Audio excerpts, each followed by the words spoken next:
नमस्कार, स्वागत आहे आपल्या सर्वांचे ध्यास वर्दीचा या यूट्यूब चॅनलवर। आपण बघूया वनरक्षक भरतीसाठी महत्त्वाचे प्रश्न। चला तर जास्त वेळ न घेता आपण लगेच प्रश्नांना सुरुवात करूया। अत्यंत महत्त्वाचे प्रश्न असतील, लक्षपूर्वक बघा आणि तुम्हाला माहीत नसलेले प्रश्न आणि त्यांचे उत्तर नोट्स करून ठेवा। बघा, आपल्यासमोर पहिला प्रश्न आहे, सर्वाधिक खारफुटी वने भारतातील कोणत्या राज्यात आढळतात?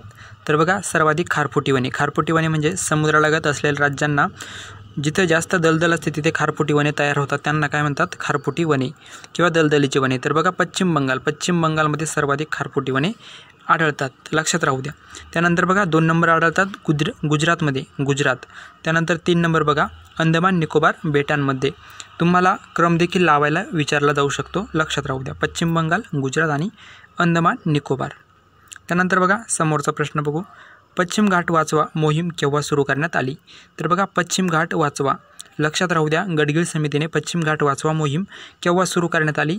तर बघा 1986ला पश्चिम घाट वाचवा ही मोहीम सुरू करण्यात आलेली आहे, महत्त्वाचं आहे, लक्षात राहू द्या। त्यानंतर बघा, गडगिल समितीने पश्चिम घाटासंबंधीचा इकॉलॉजी एक्सपोर्ट पॅनल अहवाल वन व पर्यावरण मंत्रालयाला केव्हा सादर केला? बघा, प्रश्न एकदा नीट समजून घ्या।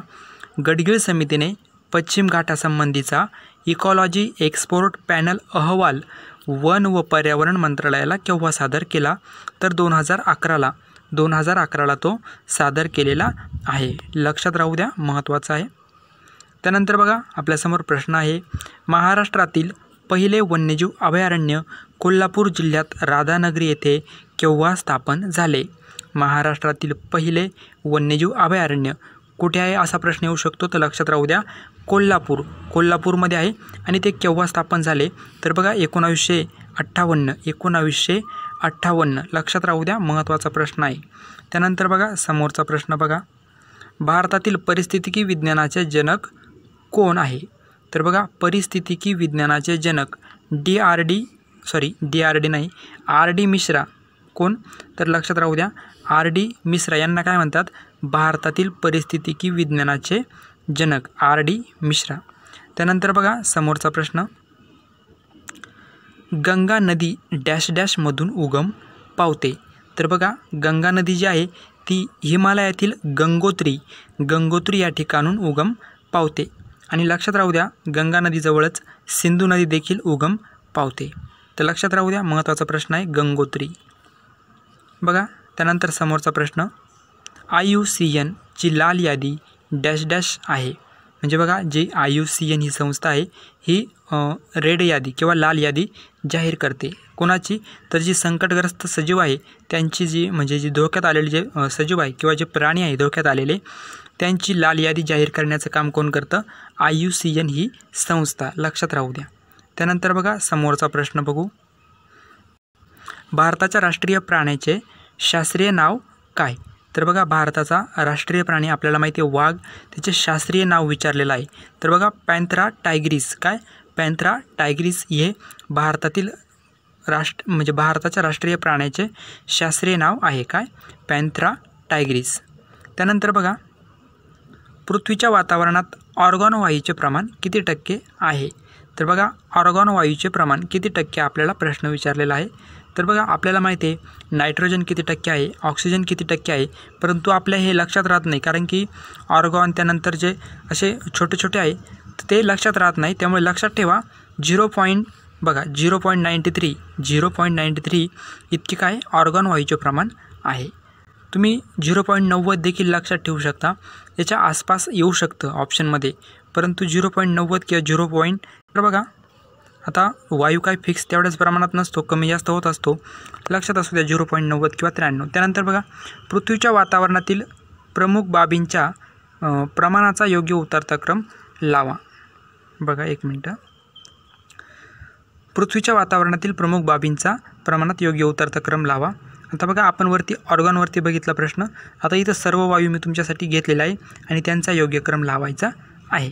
तर बघा, क्रम लावलेला आहे। नायट्रोजन बघा 78%, नायट्रोजन किती? 78%, लक्षात राहू द्या, याच्यावरती फिक्स प्रश्न येणार, एक तरी वायू तुम्हाला विचारला जाणार, त्यामुळे एकदम परफेक्ट करून ठेवा। नायट्रोजन 78%, ऑक्सिजन बघा 21%, किती ऑक्सिजन 21%, आणि आपण ऑर्गॉन बघितला किती 93%. त्यानंतर बघा कार्बन डायऑक्साईड किती 0.03%, किती 0.003%. आर्द्रता आणि इतर वायू मग राहिलेले किती तर 0.07% ते असतील. लक्षात राहू द्या.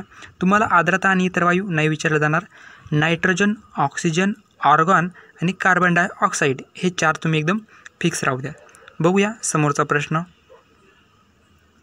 राष्ट्रीय समुद्र विज्ञान संस्था त्याला काय म्हणतात NIO. लक्षात राहू द्या NIO राष्ट्रीय समुद्र विज्ञान संस्था. त्याचे मुख्यालय कुठे आहे तर बघा गोवा. कुठे गोवा या ठिकाणी राष्ट्रीय समुद्र विज्ञान संस्थेचे मुख्यालय आहे. कुठे गोवा. त्यानंतर बघूया पुढील प्रश्न. नागरहोल राष्ट्रीय उद्यान डॅश डॅश हे राष्ट्रीय उद्यान म्हणून ओळखले जाते. तर बघा नागरहोल जे राष्ट्रीय उद्यान आहे ते कोणत्या नावाने ओळखले जाते तर बघा राजीव गांधी राष्ट्रीय उद्यान. काय राजीव गांधी राष्ट्रीय उद्यान. लक्षात राहू द्या. त्यानंतर बघा समोरचा प्रश्न बघू.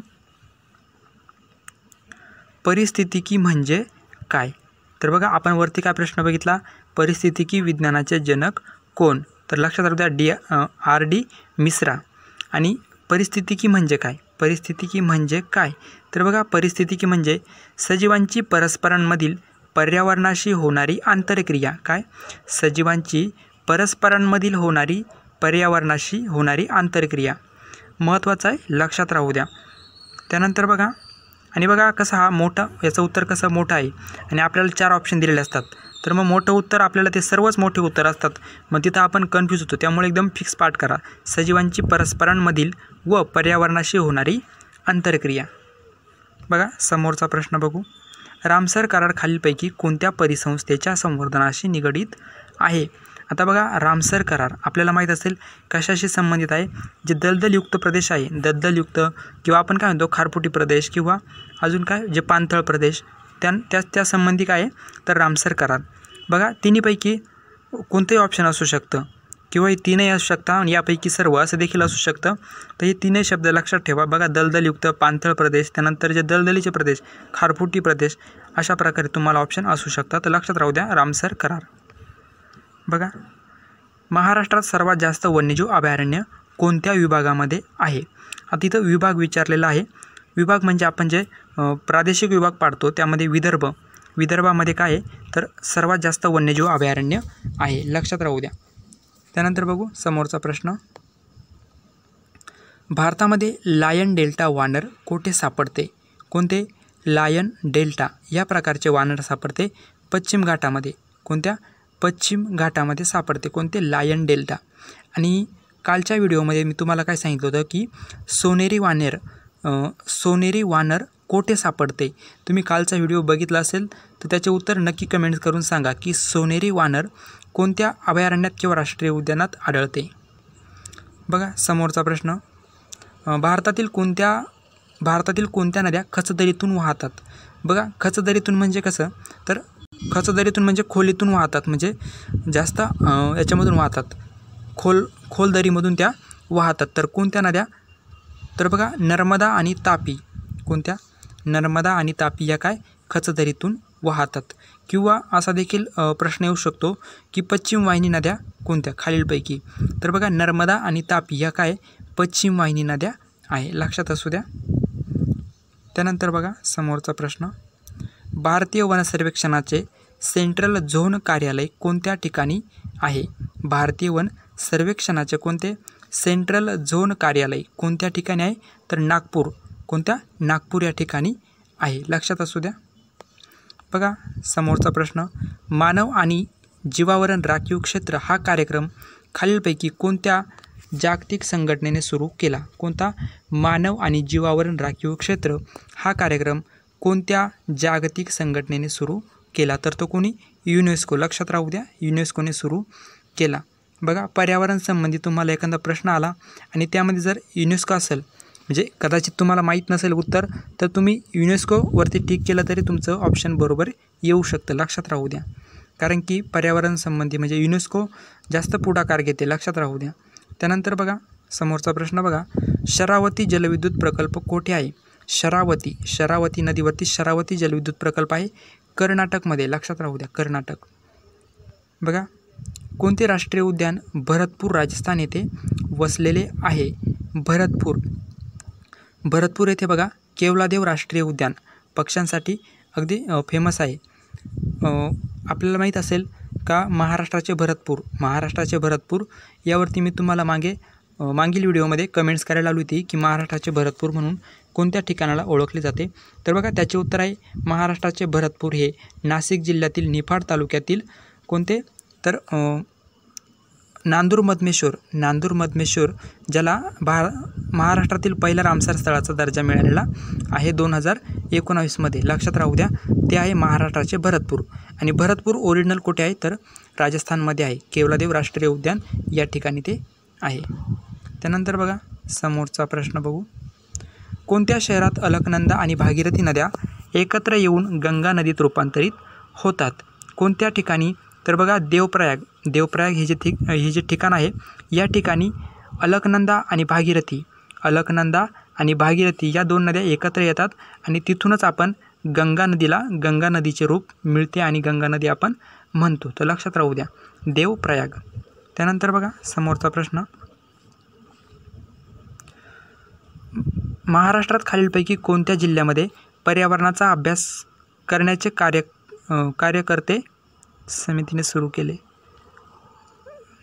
एक मिनटं, इथं काहीतरी मिस्टेक झाली मित्रांनो. बघा प्रश्न असा असेल की महाराष्ट्रात खालीलपैकी कोणत्या जिल्ह्यामध्ये पर्यावरणाचा अभ्यास करण्याचे जे कार्य आहे ते के कस्तुरीरंगन समिती. बघा आपल्याला माहिती आहे जो पश्चिम घाट वाचवण्यासाठी जे कार्य सुरू केले होते तर के कस्तुरीरंगन समिती होती. एक मिनटं, के कस्तुरीरंगन जी समिती होती तिने सुरू केले होते. तर ते कोणत्या जिल्ह्यामध्ये सुरू केले होते असा प्रश्न आहे, कार्यकर्ते नाही. तर कोणत्या जिल्ह्यामध्ये तर बघा सिंधुदुर्ग आणि रत्नागिरी. कोणत्या? सिंधुदुर्ग आणि रत्नागिरी, लक्षात राहू द्या. हे चुकून कार्यकर्ते झाले, गॅस समजून आता जाऊ द्या. बघा त्यानंतर समोरचा प्रश्न आहे, भारतातील जीवजंतू कल्याण बोर्डाचे मुख्यालय कोठे आहे? तर बघा जीवजंतू कल्याण बोर्डाचे मुख्यालय आहे चेन्नई. कोठे? चेन्नई या ठिकाणी जीवजंतू कल्याण बोर्डाचे मुख्यालय आहे, लक्षात राहू द्या जीवजंतू कल्याण बोर्ड. त्यानंतर बघा आता एक आहे बघा, भारतीय वन्यजीव संरक्षण अधिनियम कोणत्या वर्षी करण्यात आला? तर भारतीय वन्यजीव संरक्षण अधिनियम केव्हा करण्यात आला? तर 1972, लक्षात राहू द्या 1972.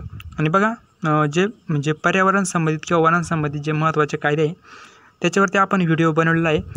यामध्ये मी सर्व कायदे घेतलेले, याच्या बाहेर एकसुद्धा प्रश्न तुम्हाला जाणार नाही. त्यामुळे हा व्हिडिओ अत्यंत महत्त्वाचा आहे. आम्ही डिस्क्रिप्शनमध्ये लिंक देतो, हा व्हिडिओ नक्की बघा आणि याच्यातील महत्त्वाचे कायदे तुम्ही लिहून घ्या. काही मुलांनी बघितलेला असेल तर चला आपण बघूया समोरचा प्रश्न. बघा आपल्यासमोर प्रश्न आहे, भारतात सुलतानपूर पक्षी अभयारण्य खालीलपैकी कोणत्या राज्यात आहे? कोणते? सुलतानपूर पक्षी अभयारण्य महत्त्वाचं आहे आणि याचे उत्तर तुम्हाला कमेंट्स करून सांगायचे आहे. नक्की कमेंट्स करा, महत्त्वाचा प्रश्न आहे. कोणते? सुलतानपूर पक्षी अभयारण्य कोणत्या राज्यात आहे? त्यानंतर बघा अशा प्रकारे आपण वनरक्षक भरतीसाठी अत्यंत महत्त्वाचे प्रश्न बघितले. व्हिडिओ जर तुम्हाला आवडला असेल तर नक्की लाईक करा आणि काही सुचवायचं असेल नवीन किंवा एखाद्या टॉपिकवरती व्हिडिओ घ्यायचा असेल ते देखील तुम्ही कमेंट्समध्ये सांगू शकतात. आणि पर्यावरण जे वने याच्या संबंधित जे महत्त्वाचे व्हिडिओ आहे ते सर्व आपण टाकलेले आहे, त्याची स्वतंत्र प्लेलिस्ट आहे आणि ते सर्व व्हिडिओ तुम्ही नक्की बघा, त्याचा 100% तुम्हाला फायदा होईल.